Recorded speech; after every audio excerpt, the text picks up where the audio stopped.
Olá pessoal, sou eu de novo, Dr. Bruno Menezes, sou médico pós-graduado em psiquiatria e estou aqui de volta para a gente começar com o nosso projeto, né? A gente pretende gravar um vídeo por semana, sendo 4 vídeos por mês falando sobre saúde. Esse primeiro tema, a gente quer falar sobre ansiedade.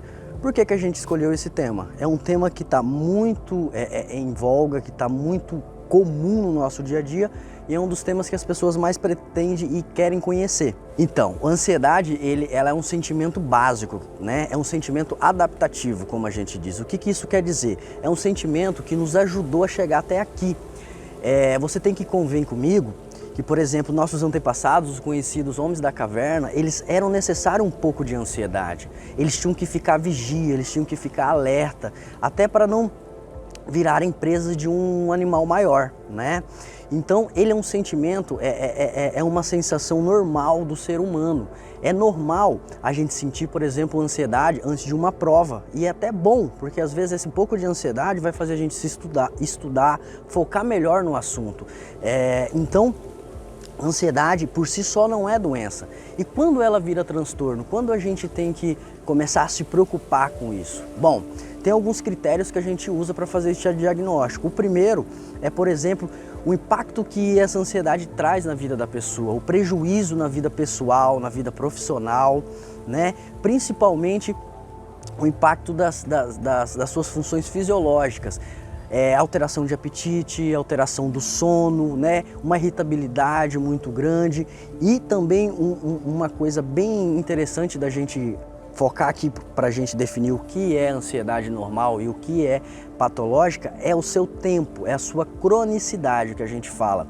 A ansiedade normal, que é o sentimento básico da gente, que todo ser humano tem, ela é pontual. Ela geralmente só fica presente no momento do transtorno, do nosso desconforto, no momento que a gente está passando por alguma coisa que nos dá ansiedade, mas depois ela passa. Já a ansiedade patológica, ela geralmente tem um curso longo, ela fica vários dias e às vezes vários meses e às vezes vários anos com aquela sensação de desconforto, né? Então, quando a gente vê essas diferenças, é muito bom a gente buscar um profissional para tentar fechar um diagnóstico melhor, né? Dentro da ansiedade, dentro do transtorno de ansiedade, existem vários tipos de transtornos, existem submodalidades de doença, porque como eu estava dizendo, a gente tem que definir o que é ansiedade normal, o que é ansiedade patológica, o que vira um transtorno de ansiedade. Dentro do transtorno de ansiedade, a gente pode dividir as doenças basicamente em 2 grupos. As que têm alteração com característica de preocupação, que por exemplo o TAG, que é o transtorno de ansiedade generalizado, geralmente esse paciente ele tem uma sensação de preocupação permanente, ele se sente preocupado todo o tempo, né? E do outro lado, o grupo que tem alteração do medo, né? Que tem um excesso de medo, que tem um medo que não é modulado por esse paciente. Quais são os nomes das doenças, quais são os transtornos de ansiedade que tem alteração do medo? Por exemplo, o conhecido transtorno do pânico. O transtorno do pânico é um transtorno de ansiedade que geralmente tem a alteração, que tem a característica do medo. Outras, por exemplo, fobias sociais, né? Fobias, o transtorno de ansiedade social. O outro também, o agorafobia, que é o medo de falar em público, né? E as fobias específicas, por exemplo, medo de barata, medo de rã, né? Medo de chuva. Essas são fobias específicas e elas entram dentro também do transtorno de ansiedade, né? Então, isso faz a gente entender que dentro do transtorno de ansiedade existe uma variedade de doença e a ansiedade por si só não é doença, né? É até saudável que o ser humano tenha essa sensação, esse desconforto, né? É um sentimento adaptativo que nos faz evoluir, né? Existem algumas coisas que a gente pode fazer para tentar diminuir a sensação de ansiedade no dia a dia. O ansioso geralmente é uma pessoa que ele nunca está no presente, ele nunca está no agora. Então essa questão da gente tentar fixar no momento que a gente está, tentar fixar no agora é muito importante. O ansioso, geralmente ele vive muito nos pensamentos, ou ele está no futuro, se preocupando com uma coisa que nem aconteceu, planejando, fazendo teatros em sua mente. Isso provoca muita angústia e isso provoca muita ansiedade. Então tente neutralizar essa sensação de estar no futuro. Estar no futuro é uma sensação que desgasta a sua energia psíquica e não vai fazer muita diferença. Ou às vezes esse ansioso ele também está no passado, né? É uma pessoa que não consegue liberar um perdão, que é rancorosa, que não consegue esquecer os atritos que tem no dia a dia, é uma pessoa que vive no passado. Isso também provoca muito ansiedade. A terceira coisa, o terceiro campo que geralmente os ansiosos ficam é se preocupar com a opinião dos outros. É uma outra coisa que provoca muito ansiedade, né? Não que nós não vamos ser pessoas sensíveis, que não vamos ter empatia, pensar no próximo. Só que tudo tem limite. A gente não pode se limitar à nossa felicidade, a nossa vida, com medo do que os outros vão pensar, com medo do que os outros vão falar. Isso provoca muita ansiedade. Então são algumas coisas que a gente pode fazer mentalmente para tentar diminuir essa ansiedade.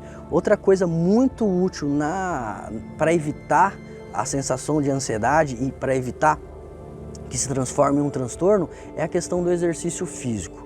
O exercício físico ele age em várias frentes para diminuir a ansiedade.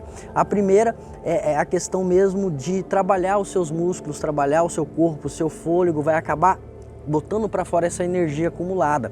O segundo é a questão da concentração. O exercício físico, quando ele é bem feito, você faz ele concentrado, ele tem um poder de fixar no agora, como eu estava dizendo, e isso também a longo prazo diminui a ansiedade, né? Então são algumas coisas que a gente tem que fazer no dia a dia que pode nos ajudar bastante.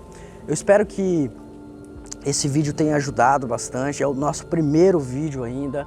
Com certeza eu vou voltar com os outros temas. Eu estou pensando no próximo vídeo a gente fazer sobre depressão, né? Que é um tema muito legal também. E é isso, né? Então eu quero que vocês fixem isso sobre a ansiedade, que a ansiedade por si só não é uma doença, é um sentimento básico do ser humano que todos nós temos, só que tem um limite. Quando você chega nesse limite, que tem aquelas alterações que eu já disse, pode estar se transformando em um transtorno de ansiedade. Dentro dos transtornos de ansiedade existe uma variedade de doenças e por isso que se você tem essas sensações, como eu disse, esses sintomas, é bom buscar um profissional para ele fazer o diagnóstico e para ele fazer o tratamento, né? Cada transtorno de ansiedade é tratado de um jeito. Geralmente a gente usa medicação, mas a gente pode associar também a psicoterapia, né? a terapia comportamental. Então são várias modalidades que a gente pode usar, junto também com a melhora de hábitos de vida, como eu falei para você. A questão do exercício, de se alimentar bem, de dormir bem, tudo isso inclui, né? Então, se tem alguma coisa aqui que eu quero deixar para vocês tentem viver um momento de cada vez, né? Tentem não ficar tanto no futuro. Não quer dizer que você não vai planejar, que você não vai estudar, mas vá vivendo um momento de cada vez. Tente também não viver tanto no passado. O que passou, passou. O único momento que se importa é o momento presente. A vida acontece no momento presente. Todo o restante, eu costumo dizer para meus pacientes, são historinhas que a gente conta para a gente mesmo, né? São coisas que podem acontecer ou muitas vezes não pode acontecer. E o passado, o nome já diz, já passou, a gente não consegue alterar mais. Então mesmo que a gente tenha uma sensação de culpa, que a gente tenha uma sensação que a gente errou, não compensa nos martirizar. O passado é para ficar lá atrás, o que importa é o aqui e agora. E você fazendo essas coisas, eu tenho certeza que vai diminuir muito a ansiedade sua.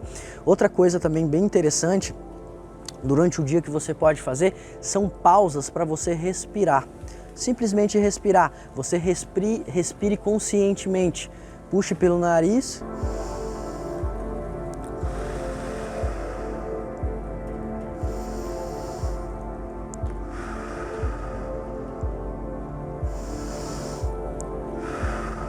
Você pode fazer isso a cada 2 horas, isso vai te diminuir a sua ansiedade, além de agir diretamente no seu sistema neurológico, no seu sistema parasimpático, ele também te traz para a conexão do momento, ele te traz para a conexão do lugar que você está. E é isso, eu espero que tenha ajudado, eu espero que a gente se veja o mais rápido possível. E eu quero agradecer muito toda a equipe que está aqui comigo, o Matheus, o Eduardo, toda a equipe do TBN que está trabalhando, que está acreditando nesse projeto. E é isso, muito obrigado, pessoal.